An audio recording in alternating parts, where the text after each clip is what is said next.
दर्शकों नमस्कार। एक बार फिर से उपस्थित हूँ आप सबके सामने सुबह 10 बजे से लेकर 11 बजे के बीच में। आज की कुंडली लेकर के आया हूँ। इनका नाम सविता है।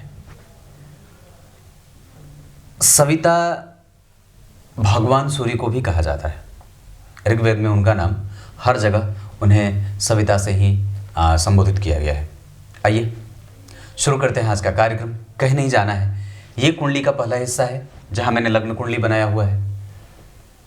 आज ही के शाम के कार्यक्रम में आपको इनकी कुंडली का नवांश कुंडली भी मिल जाएगा और दशमांश कुंडली भी। शुरू करते हैं आज का कार्यक्रम। सबसे पहले मैं इनकी कुंडली में आपको इनकी कुंडली के पंचांग से मिला देता हूँ। कल के कार्यक्रम पे जब मैंने वो बोला था कि करण जौहर जैसी फैमिली आपको पूरे परिवार पूरे विश्व में नहीं मिलेगी, ब्रह्मांड में, तो कोई एक है जिन्होंने लिखा था कि वो है कहाँ हुआ। नहीं, उसके बच्चे भी हैं, 2 बच्चे हैं अंग्रेजी। और एक जन ने लिखा था कि एकता कपूर भी उसी कैटेगरी में आती। हाँ, ये हमारी सबसे प्रबुद्ध दर्शिका हैं, माता स्वरूप SS त्रिवेदी जी ने ऐसा लिखा था कि उस कैटेगरी में एकता कपूर भी जो हैं वो हैं, आती हैं। क्या कह सकते हैं। आइए, आपकी यात्रा हमेशा ही अपने धर्म को बचाने के लिए होनी चाहिए। अब जो पथभ्रष्ट है उसको क्या बोल सकते हैं? यही बोल सकते हैं कि पथभ्रष्ट है, नालायक है, ईश्वर की एक ऐसी संतति जो निकृष्ट है और भयंकर उससे दूर है, माता पिता को भूल बैठा है। यही बोल सकते हैं। हाँ, यही बोल सकते हैं, और क्या बोलेंगे। ईश्वर उन लोगों को सद्बुद्धि दें, उनकी आत्मा को शांति दें। हाँ, ऐसा बोल सकता हूँ, उनकी आत्मा को शांति दें। आत्मा विकल है तभी तो कुछ भी खुराफात दिमाग में चलता है। आत्मा शांत रहेगी तो सब कुछ अच्छा होता है और व्यक्ति के कृत्य भी अच्छे होते हैं। भगवान उनकी आत्मा को शांति दे, दोनों को। और भी जो लोग इस कैटेगरी में आते हों, जो भी आपको लगता हो, सब लोग राजनीति से जुड़े हों वो, फिल्म से जुड़े हों वो, और यही तो 2 क्षेत्र है, और कौन सा क्षेत्र है।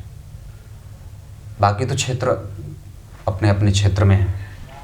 आइए, 1984 इनका डेट ऑफ बर्थ है, मीन लग्न की कुंडली, और पंचांग रहा श्रावण माह का। श्रावण और आषाढ़ माह में जन्मे से होने से व्यक्ति उत्पादन शक्ति ज़्यादा अच्छी हो और व्यक्ति नया कुछ क्रिएटिव करना चाहता है। और इनका जन्म जो हुआ है वो ईश्वर संवत्सर में हुआ है।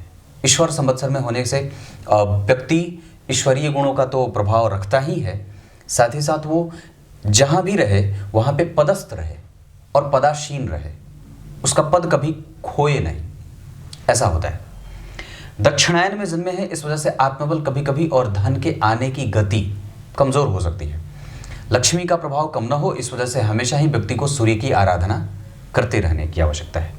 वर्षा ऋतु में उत्पादक जैसे फसलों की उत्पादन क्षमता बढ़ जाती है, ठीक उसी तरीके से वैचारिक जो स्थिति होती है वो बहुत ज़्यादा प्रोडक्टिव होती है। ऐसा मतलब उसके दिमाग में बहुत सारे विचार और ख्याल बनते रहते हैं, ऐसा कह सकते हैं। और यही है कृष्ण पक्ष के चतुर्थी दिन सोमवार के जन्मे होने से व्यक्ति सुख और दुख में एक जैसा है। वो बहुत ज़्यादा भयाक्रांत नहीं है और बहुत ज़्यादा एग्रेसिव नहीं है, बहुत ज़्यादा कुलीन है, शांत है, भव्य है, विशाल है, स्थिर है और गंभीर है, स्वभाव से और शारीरिक रूप से। कृष्ण पक्ष के जन्मे होने से संतान उत्पत्ति में बाधाएं नहीं होती और व्यक्ति थोड़ा कभी कभी कड़वा या कठोर भी बोलेगा। ऐसे कड़वा बोलने का अर्थ आप उसको बोल सकते हैं कि वो कठोर है, कभी कभी गालियां भी दे सकता है, मतलब अभद्र बोल सकता है, टिप्पणी करने वाला। सौभाग्य योग और कृष्ण पक्ष के चतुर्थी के चंद्रमा शुभग्रह होंगे, इस वजह से व्यक्ति सरकारी नौकरी का लाभ भी प्राप्त कर सकता है, या अगर वो ना हो तो व्यक्ति खुद की नौकरी करे, मतलब अपना कोई काम कर ले। किसी दूसरे के यहाँ नौकरी करने की कोई आवश्यकता नहीं है। सौभाग्यशाली है, महत्वाकांक्षी है, राजसिक है और सर्वगुण संपन्न है, मतलब उसके पास ईर्ष्या है, दया है, क्षमा है, परोपकार है, अहंकार है, द्वेष है, छल कपट भी है और कंपटीशन भी है। ये सब मानवों के गुण हैं, देवताओं में निश्चलता होती है, शांति होती है, वैराग्य होता है, प्रभाव होता है, अर्थ के पीछे न भागने का एक निश्चिंत भाव होता है, और सात्विकता का प्रभाव ज़्यादा होता है। मतलब लाक्षणिक गुण पे अगर देखें तो सत्व रज तम 3 प्रकार के गुण होते हैं। सात्विक गुण, राजसिक गुण, ये तत्व हैं जो व्यक्ति के अंदर उसके शरीर में या उसके विचारों में जिस तत्व की प्रधानता रहेगी वो ऐसे प्रभावों से युक्त होता देखा जाएगा। तो जब सात्विक प्रकृति से युक्त होकर के रहे तो सात्विक प्रकृति में व्यक्ति सत्व गुणों को धारण करने वाला, सत्य और असत्य 2 चीजें हैं, सत्य है और असत्य है। गुण कितने? सत्गुण और असत गुण। तो सत्य जो है वो जो चिरंतन है, ईश्वर सतस्वरूप है, और असत है जो माया है, मोह है, छल है, या जो नहीं है फिर भी होने का एहसास कराता है। जैसे ये ब्रह्मांड है नहीं, एक न एक दिन नष्ट हो जाए, पर वस्तुतः तो है, दिख रहा है। तो यही सत्य और असत है। सत्य मतलब जो उसका प्रभाव कभी भी खत्म ना हो और वो हमेशा बरकरार रहे, जो चिरंतन है, जैसे ईश्वर। और असत उसी ईश्वर के द्वारा रची गई ईश्वर की माया, जो इतनी सत्य प्रतीत होती है कि आप कभी कभी सत्य को भूल जाते हैं और असत को पकड़ लेते हैं। हाँ, ये है, समझ गए होंगे।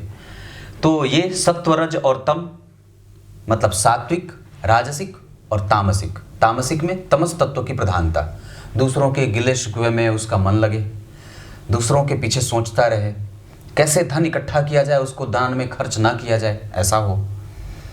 क्रोधी होता है, जलनशील होता है, उसकी यात्रा सिर्फ दूसरों को पछाड़ने के लिए होती है, उसकी अंतिम यात्रा कभी भी मोक्षदायक नहीं होती, परमात्मा में मन कम लगे, ऐसा होता है।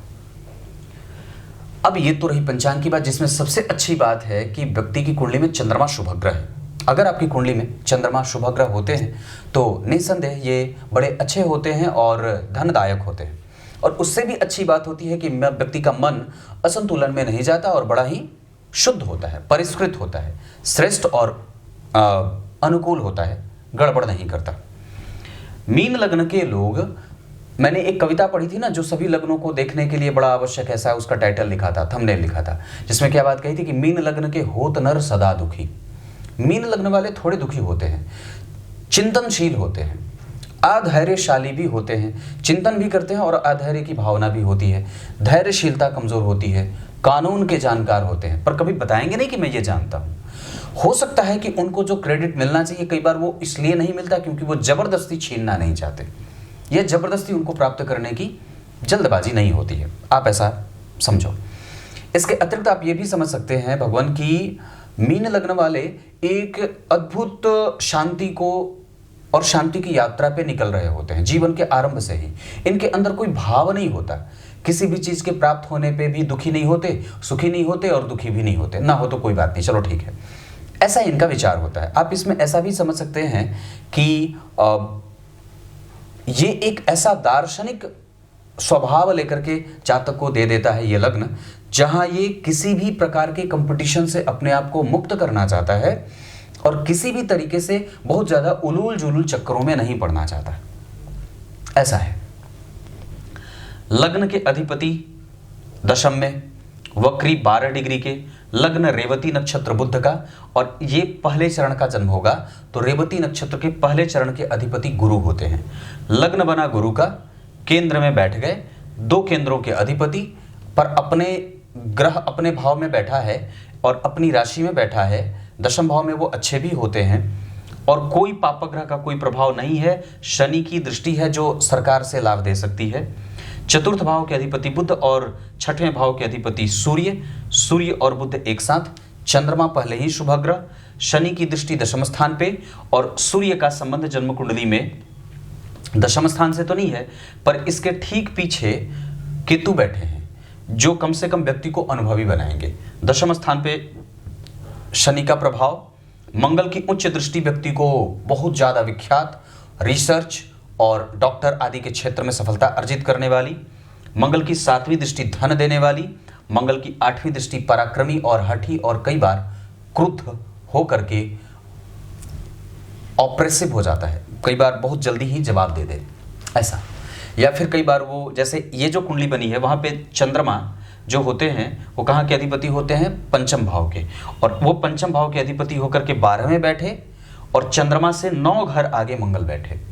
शनि और मंगल ऑपरेशन करने वाला, या आप जब यहाँ देखेंगे तो यहाँ पे शनि की उच्च राशि बनी और शनि यहीं बैठे, मतलब व्यक्ति का रिसर्च और गूढ़ ज्ञान, रहस्यमयी चिंतन, मनन, अध्ययन, अध्यापन और ग्रंथ को समझना और आसानी से किसी बात को पकड़ लेना और उसके तह तक जाकर के उसको बहुत अच्छे तरीके से निकाल लेना, ये सब व्यक्ति के पास है।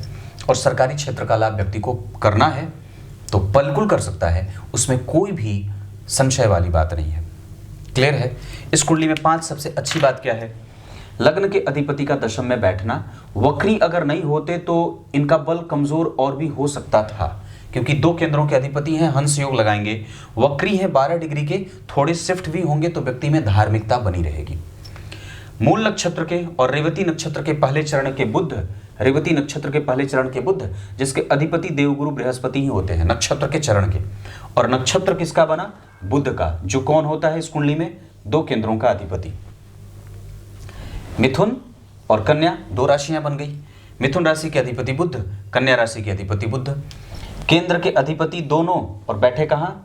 आकर के यहां पे किसके साथ? शुक्र के साथ, जो कौन है? तो चतुर्थ भाव के अधिपति बुध और अष्टम भाव के अधिपति शुक्र, इन दोनों का संयोग यहां पे हो रहा है, बुध और शुक्र का। तो चतुर्थ भाव के अधिपति, ध्यान से देखिए मेरी तरफ, चतुर्थ भाव के अधिपति और अष्टम भाव के अधिपति पंचम में बैठेंगे, गड़बड़ी भी करेंगे और सुख भी देंगे। मतलब अब भाव जो पहले 100% परिणाम कर सकता था, कैसे 100% परिणाम कर सकता था? चतुर्थ के अधिपति अगर मंगल के साथ बैठ जाते, मतलब केंद्र और त्रिकोण का संबंध बन जाता, पर वो है नहीं।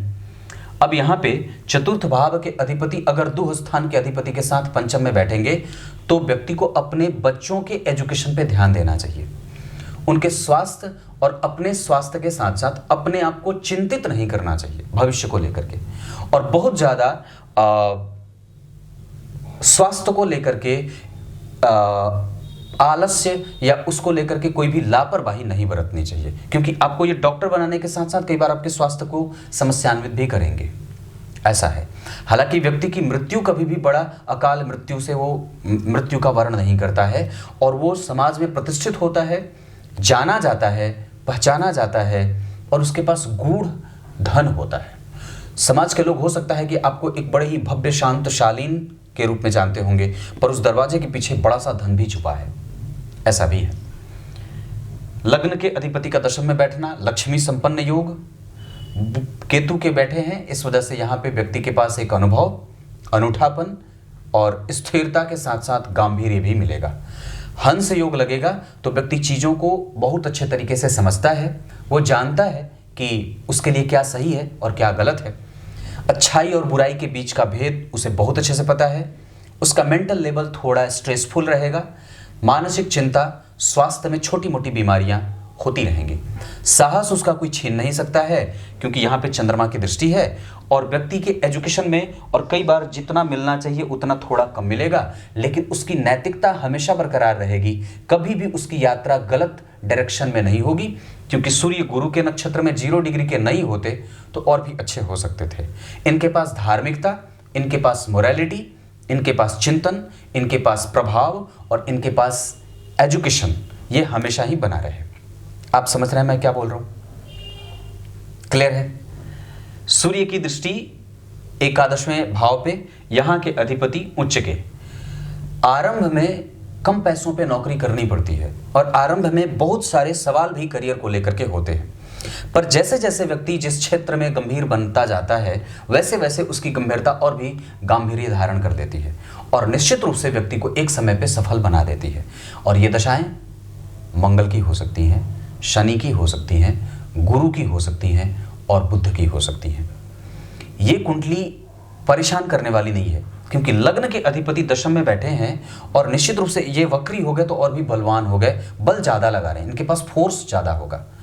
क्योंकि आप जब किसी भी व्यक्ति को, जब वो गति में है, जब उसको बाहर से सप्रेस करते हैं, दबाते हैं, तो वो और भी उसका विरोध करता है और बढ़ने की प्रक्रिया उसकी और बढ़ती है, मतलब उसका इंक्रीमेंट हो जाता है उसके बल में। एक अलग तरीके का जो है वो फोर्स देखा जाता है। वो अपनी गति को मेंटेन करने के लिए, वापस उस गति को प्राप्त करने के लिए जो उसको किसी भी तरीके से धकेल रही है, और बल लगाता है। क्लियर है? चंद्रमा शतभिखा राहु जन्म कुंडली में कहां बैठे? तृतीय भाव में, और तृतीय भाव में उच्च के रोहिणी नक्षत्र में, और ये चंद्रमा इससे केंद्र में। रोहिणी और चंद्रमा, ये रोहिणी नक्षत्र के राहु और चंद्रमा शतभिखा, ये नक्षत्र परिवर्तन जहां व्यक्ति को हठी, क्रोधी और बात बात पे कई बार अड़ जाए, तो अंदर से अड़ जाए, वो बाहर से दिखावा ना करे कि, और कई बार आपके मन में घुस करके आपका भेद ले ले। हालांकि विरोध तो फिर भी नहीं होता, पर फिर भी व्यक्ति सामने वाले के नस को पकड़ना चाहता है और जानना चाहता है कि इसके दिमाग में चल क्या रहा है। जैसे जान जाए फिर वो छोड़ देता है उस चीज को, फिर पकड़ता नहीं है, और कहीं ना कहीं मानसिक व्यथा उसकी बरकरार रहती है।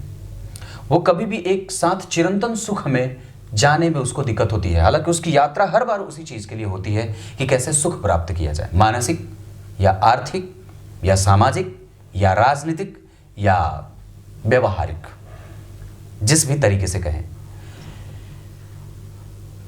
भाग्य भाव में वृश्चिक के केतु बैठे, ये अच्छा होगा, और भाग्य भाव पे किसी भी ग्रह का कोई प्रभाव नहीं। गुरु की दृष्टि धन भाव के लिए अच्छी रहेगी। केतु के नक्षत्र में बैठे हैं तो व्यवहारिकता और अनूठापन और ज्ञान। दशम भाव, सातवीं दृष्टि पे यहाँ पे जब जाएगी तो व्यक्ति के जीवन में देर से ही सही पर चल अचल संपत्ति का लाभ और कुछ अपना करने का बल दे देंगे ये गुरु। और गुरु की जो नवी दृष्टि होगी वो व्यक्ति को ज्ञानी और कंपटीशन प्राप्त करने के बाद व्यक्ति को यश मिल जाता है। मतलब कई बार होगा कि आपको आरंभ में जो भी काम आप करने चलेंगे थोड़ी मशक्कत झेलनी होगी, लेकिन आप सफल बहुत जल्दी हो गए थे क्योंकि आपकी कुंडली में गुरु यहाँ बैठे हैं। व्यक्ति अगर असफल हुआ होगा तो वो सिर्फ इसलिए हुआ होगा कि जन्म कुंडली में जो शनि मंगल हैं वो द्वितीय भाव में बैठ करके परिणाम भाव को दिख रहा है, जहां शनि की नीच दृष्टि पड़ रही है पर वो मिल जाए। और वस्तुतः यहाँ पे व्यक्ति ऑपरेशन थिएटर में जाता है, नट वोल्ट से काम करता है, स्टील से संबंधित कारोबार करता है और स्टील हाथ में पकड़ता है, और यहाँ पे सौभाग्यशालिता का वर प्राप्त करके यथेष्ट भूमिका में अपना जीवन चला के जल्दी ही अपने पैरों पर खड़ा हो जाए। कल मैं किसी की कुंडली देख रहा था, कोई बच्चा था 2021 का, उसकी कुंडली में भी लग्न के अधिपति दशम में बैठे थे, वृश्चिक लग्न की कुंडली थी। तो वो कुंडली जब उस बच्चे का जन्म होने वाला था तो उसके पिताजी मेरे पास लेकर के आए थे कि पंडित जी कब ऑपरेशन कराया जाए या कब एक अच्छा मुहूर्त बता दीजिए, डॉक्टर ने इतने से इतने दिन का समय दिया है। तो मैंने कहा कि ये डेट रख लीजिए, ये समय रखिए। तो मुझे याद थी नहीं वो बात, तो मैंने कहा कि ये कुंडली जिसने भी बनाई है अच्छी बनाई है। तो और उसके बाद मैंने कहा कि ये बच्चा जल्दी ही अपने पैरों पर खड़ा हो जाएगा। तो मैंने कहा कि बच्चा जल्दी ही अपने पैरों पर खड़ा हो जाएगा क्योंकि लग्न के अधिपति दशम में बैठे थे। तो उसके पिता ने कहा हाँ पंडित जी सही बोल रहे हो, ये 1 साल का था तभी से खड़ा हो गया है। मैंने कहा ऐसा नहीं है, मैंने ये नहीं कहा था कि अपने पैरों पर जल्दी खड़ा हो जाए। वो उन्होंने ये बात समझ ली तो मुझे बड़ी हंसी भी आई, और फिर बाद में मैं उस चीज़ को याद करके हाथ में मैं बोल रहा था, वो करियर में अपने कर्म क्षेत्र में व्यक्ति जल्दी ही खड़ा हो जाता है, और उसको किसी दूसरे के द्वारा कोई चीज़ दिया जाए तो उसे अच्छा नहीं लगता है। वो सोचता है कि मैं अपने बल पे कुछ प्राप्त करूं, मेरी अपनी रिकॉग्निशन हो, मैं खुद के बल पे कुछ अलग करूं, नया करूं, समाज को कुछ दूं। यहाँ मंगल जो बैठे हैं, यहाँ मंगल की जो यहाँ पे दृष्टि जा रही है बहुत ज़्यादा अच्छी है, क्योंकि मंगल की दृष्टि तो है ही उच्च की, यहाँ सूर्य शुक्र बुध की भी दृष्टि है। व्यक्ति को कई बार पिता से उतना लाभ मिले ना मिले होने के बावजूद भी, या कई बार व्यक्ति लेना ना चाहे या होने के बावजूद भी कुटुंब का सुख ना मिले, ससुराल से धन ना मिले, मायके से ना मिले, पर वो खुद का जनरेशन बहुत अच्छा, खुद से जनरेट बहुत अच्छा कर लेता है, और उसके बाद की जो जनरेशन है वो उसके सुख का बड़ा ही अच्छे तरीके से अनुभव भी करती है, उसका सुख उसको प्राप्त भी होता है। पर संतान के स्वास्थ्य को लेकर के आपको हमेशा ही सजग सावधान रहना चाहिए। पैतृक सुख, जो आपके ससुराल का धन है, जो आपके कुटुंबजन हैं, उनके साथ आपके संबंध कैसे हैं, इसको ध्यान से रखना चाहिए, छोटे भाई बहनों के साथ संबंध आपके कैसे हैं, इसको जरूर ही नर्चर करते रहना चाहिए। इस कुंडली के लिए मंगल कौन होते हैं? धन भाव के अधिपति और भाग्य भाव के अधिपति। जरा विचार करिए कि आपकी कुंडली में धन भाव में मेष राशि बन गई, यानी कि प्रधानतः अब उसके लिए क्या रहेगा? धन कमाना और रिकॉग्निशन प्राप्त करना, पुरस्कार प्राप्त करना, और लोगों को किस तरीके से उसके अंतिम लक्ष्य तक पहुंचाया जाए, किस तरीके से उसको ठीक किया जाए, ये उसके जीवन के सबसे प्रधान लक्ष्यों में से एक होगा। मतलब वो किसी भी वस्तु को व्यापारिक दृष्टिकोण ना दे करके उसके साथ आत्मीयता का बोध ग्रहण करेगा। और चूंकि उसके वृश्चिक राशि का निर्माण जन्म कुंडली के भाग्य भाव में है, तो धार्मिक रूप से, आध्यात्मिक रूप से समाज को कुछ देने के लिए वो अपना प्रत्येक प्रभाव न्यौछावर कर दे। मतलब जब कभी भी देने की बारी आए तो कभी भी वो बहुत ज्यादा चिंतन ना करे, ऐसा भाव आता है। धर्म को देने के लिए वो कुछ भी करने को तैयार है।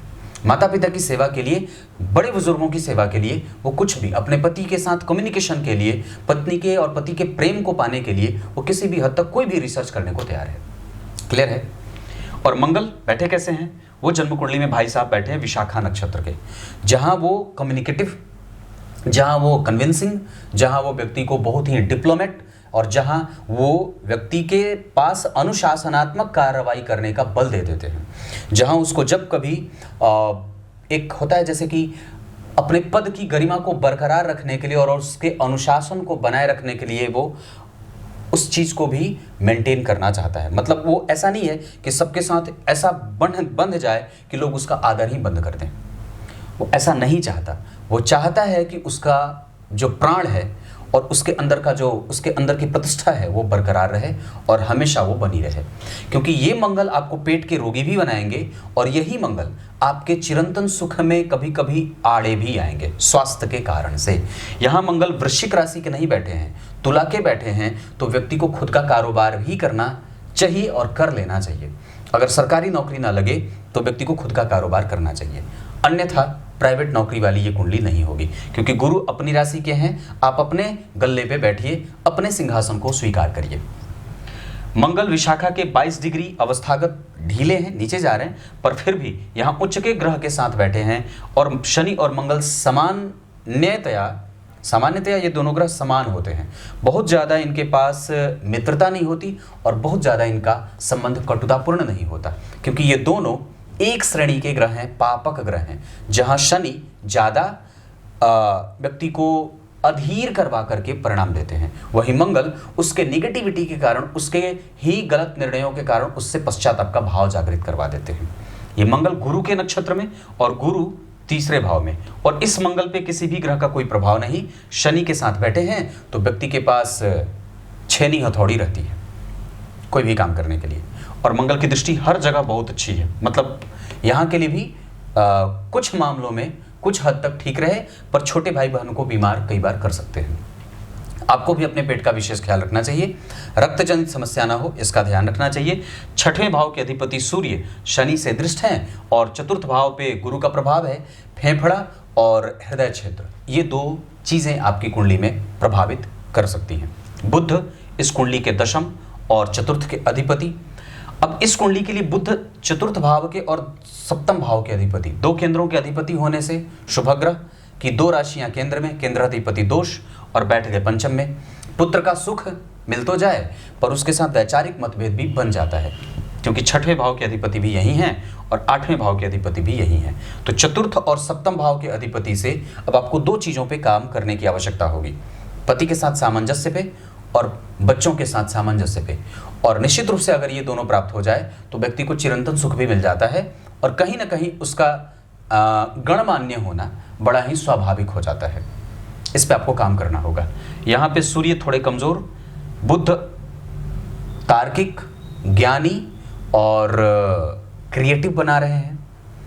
वो मंगल जन्म कुंडली में बुध से 4 घर आगे और चंद्रमा और बुध का संबंध षडाष्टक का, इस वजह से व्यक्ति का निर्णय गलत नहीं है और व्यक्ति ऊर्जावान है। चंद्रमा से 5 घर नहीं 9 घर आगे मंगल बैठे हैं, इस वजह से ये एक अच्छा संयोग होगा व्यक्ति के भाग्य के लाभ के लिए और उसके धार्मिक होने के प्रभाव को लेकर के। उसके ऊपर भाग्य का आशीर्वाद है, उसके ऊपर उसका अनुभव भी है और वो मंत्र पढ़ना चाहता है ज्ञान अर्जित करना चाहता है, लोगों को समझना चाहता है, उनको निकट बिठा करके उनको सुनना चाहता है। और निश्चित रूप से ये एक अच्छे व्यक्ति की कुंडली हो सकती है। भले ही 3 घर खाली हैं, पर केंद्र में गुरु ग्रह बैठे हैं, तो किम कुर्वन्ते सर्वे ग्रह यस्य केंद्र बृहस्पति। और मैं जब विचार करूं तो जन्म कुंडली में सप्तम के अधिपति पंचम में और केतु से दृष्ट, इस वजह से आपके पति के पास एक अलग तरीके का अनूठापन है जो उसको सबसे अलग करती है। अब ये चीज आपको ढूंढना होगा। क्लियर है? गुरु इस कुंडली के लग्नेश 10वें भाव में और क्षेत्र अच्छा बना के बैठे हैं। राहु से प्रभावित नहीं, मंगल से प्रभावित नहीं, शनि से प्रभावित हैं। इस कुंडली के लिए 12वें भाव का अधिपति विपरीत योग बनाएगा और जन्म कुंडली में सूर्य पंचम में, रिकॉग्निशन में थोड़ी मेहनत करनी पड़ती है। और 12वें और 11वें के अधिपति व्यक्ति को कम पैसों पर आरंभ में नौकरी करवाते हैं। मैंने वो बात वहां जहां छोड़ी थी, आरंभ में मेहनत करनी पड़ती है, बाद में धीरे धीरे उसकी यात्रा बड़ी ही सफल सिद्ध होती है।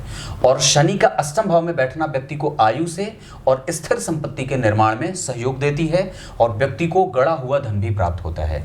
इसके अतिरिक्त उसके पास कई जगह से पैसे भी आते हैं। शेयर से 2 रुपए लगा करके 10 रुपए कमा लेना, शुद्ध इनकम करने के पीछे हालांकि हर व्यक्ति का प्रयास होना चाहिए, पर यह व्यक्ति टेबल के नीचे से भी पैसे कमा सकता है। और जो बोल दे सामने वाले को, वो सामने वाले को देना पड़ता है। कुछ ऐसा काम करना पड़ता है जहां मोल मुलाई ना हो। अरे मैं पंडित जी हूँ, लोग जब मेरे पास कुंडली दिखाने आते हैं तो बोलता है इतनी फी है, तो बोलते हैं पंडित जी कुछ कम कर दो और कम कर लीजिए, ये कर लीजिए, वो कर लीजिए। पर आपके साथ ऐसा कभी भी नहीं होगा।